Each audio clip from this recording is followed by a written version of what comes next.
Oke, kali ini kita mau langsung bedah tuntas salah satu konsep paling inti dalam teologi Islam. Namanya nifak atau yang biasa kita kenal sebagai kemunafikan. Dan kita akan lihat ini semua berdasarkan sumber-sumber klasiknya. Yuk, kita mulai dengan satu pertanyaan yang kelihatannya simpel tapi sebenarnya dalam banget. Apa sih bedanya antara keyakinan yang tulus dari hati sama keyakinan yang cuma jadi pertunjukan di luar aja? Nah, pertanyaan inilah yang jadi inti dari semua obrolan kita. Oke, kita langsung ke definisinya ya. Jadi, nifak itu apa? Sederhananya begini, nifak adalah ketika seseorang menampilkan kebaikan di luarnya, tapi di dalam hatinya dia menyembunyikan keburukan. Jadi ada pertentangan total antara kata dan perbuatan, antara apa yang dia rasakan di dalam dan apa yang dia tunjukkan di luar. Intinya tuh di situ, ada jurang pemisah yang besar banget.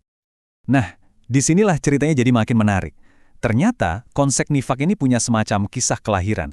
Fenomena ini tuh nggak ada dari awal, tapi baru muncul di satu momen yang sangat penting dalam sejarah Islam, dan lokasinya spesifik, di kota Madinah. Coba deh lihat perbandingannya di sini, kontras banget kan? Jadi gini, sebelum hijrah ke Madinah, waktu kaum muslimin masih di Mekah, nifak ini belum jadi masalah, justru kebalikannya. Yang ada itu orang-orang beriman yang terpaksa sembunyiin imannya karena takut. Kenapa? Karena kekuasaan dipegang sama non-muslim. Tapi, begitu di Madinah, peta kekuasaan berbalik total. Komunitas muslim jadi yang dominan. Nah disitulah tiba-tiba menyembunyikan kekafiran malah jadi strategi buat sebagian orang demi menjaga status sosial mereka. Terus gimana persisnya ini bisa terjadi? Jadi di tahun pertama setelah hijrah, Nabi Muhammad sampai di Madinah, beliau langsung membangun aliansi.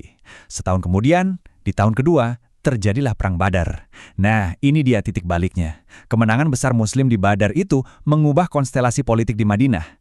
Para elit lokal yang tadinya berkuasa, contoh paling terkenalnya Abdullah ibn Ubay, mereka lihat nih, angin udah berubah. Mereka sadar, kalau mau tetap punya pengaruh, pura-pura masuk Islam adalah langkah paling strategis. Dan dari situlah, fenomena yang kita sebut nifak ini lahir. Oke, dari sejarah, kita pindah sedikit ke psikologi. Gimana sih Al-Quran membedah cara berpikir seorang munafik? Karena ternyata ini bukan cuma soal nipu orang lain loh.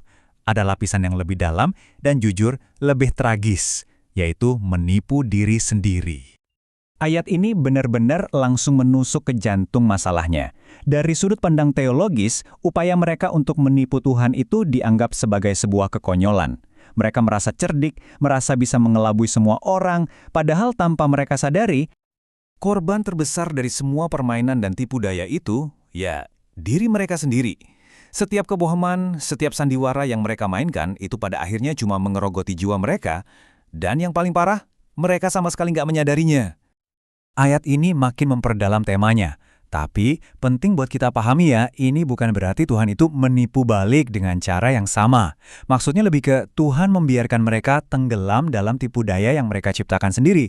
Konsekuensi dari perbuatan mereka itu digambarkan sebagai balasan yang setimpal. Jadi intinya, mereka itu terjebak di dalam jaring yang mereka tenun sendiri. Baiklah, kita udah bahas sejarahnya, udah bahas psikologinya. Sekarang, pertanyaannya jadi praktis nih. Gimana sih nifak ini kelihatan dalam kehidupan nyata?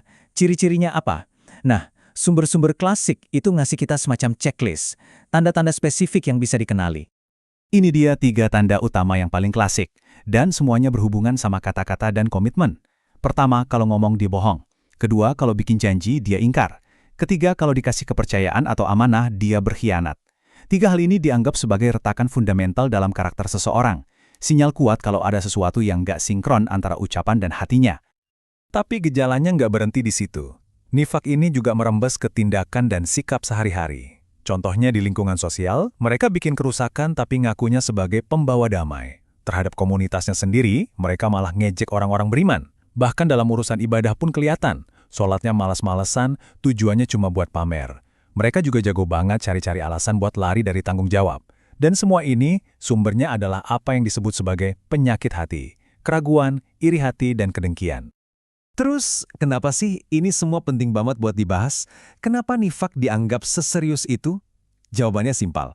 Dalam kerangka etika Islam, kemunafikan itu dipandang sebagai salah satu dosa spiritual yang paling berat. Bahkan, bisa dibilang lebih berat dari beberapa dosa lain yang kelihatannya lebih kasar secara fisik. Dan disinilah kita lihat konsekuensi puncaknya. Al-Quran dengan sangat tegas bilang kalau tempat mereka nanti ada di kerak neraka, di tingkatan yang paling bawah. Ini adalah pesan yang luar biasa kuat, bahwa pengkhianatan dari dalam, penipuan batinia, itu dianggap jauh lebih merusak daripada permusuhan yang jujur dan terang-terangan.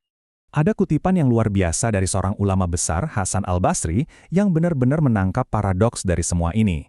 Poinnya begini, justru rasa was-was, rasa takut kalau kita jatuh ke dalam kepura-puraan, itulah tanda iman yang sehat. Orang beriman yang sejati itu adalah orang yang nggak pernah berhenti mengaudit niatnya sendiri. Sebaliknya, orang yang udah merasa aman dari kemunafikan, nah, justru dialah yang paling bahaya. Dan ini membawa kita ke pertanyaan terakhir untuk direnungkan. Coba deh kita tarik konsep ini sedikit keluar dari konteks teologisnya. Apa sih yang diajarkan nifak kepada kita semua tentang tantangan untuk menjadi otentik? Bukan cuma dalam agama, tapi dalam sistem kepercayaan apapun. Tentang perjuangan abadi kita sebagai manusia untuk memastikan nggak ada jarak antara siapa kita sebenarnya di dalam dan siapa kita yang dilihat oleh dunia luar.